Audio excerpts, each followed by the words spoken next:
og Søndens og Helligåndens navn. Amen.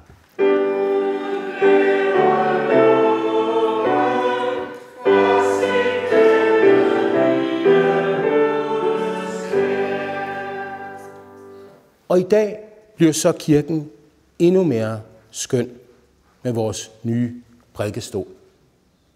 Skabt af, fristes jeg næsten til at sige, af Mørkhøj Kirkes huskunstnere Trondur Patterson og Per Hepsgaard. Og så endda i glas, den eneste, der findes i Danmark. Når du maler den her, så er den jo helt flat for det første. Og farverne er jo ikke det, som de er, før de bliver brændt. De er alle sammen grå, når man maler dem. Men så er det de der erfaringerne, som man har gjort sig af, at jeg har sandsynligvis malet 1000 kvadratmeter med glasmaleri. Og alligevel så har jeg ikke helt styr på det. Så hver gang man åbner ovnen, så ved man ikke rigtig, hvad man får, men man ved hvad man går efter, hvad man vil prøve på at få. Men egentlig i forhold til malerierne, så er jo det her en skulptur faktisk, som samtidig er en talerstol. Men det kunne også være stenen, som lå foran Jesu grav.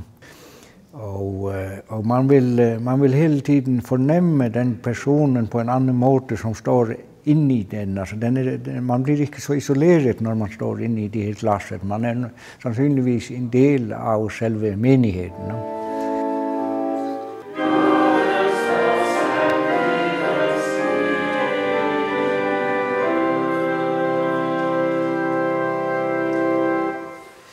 Så vil jeg begynde med at give jer en lektion i grammatik.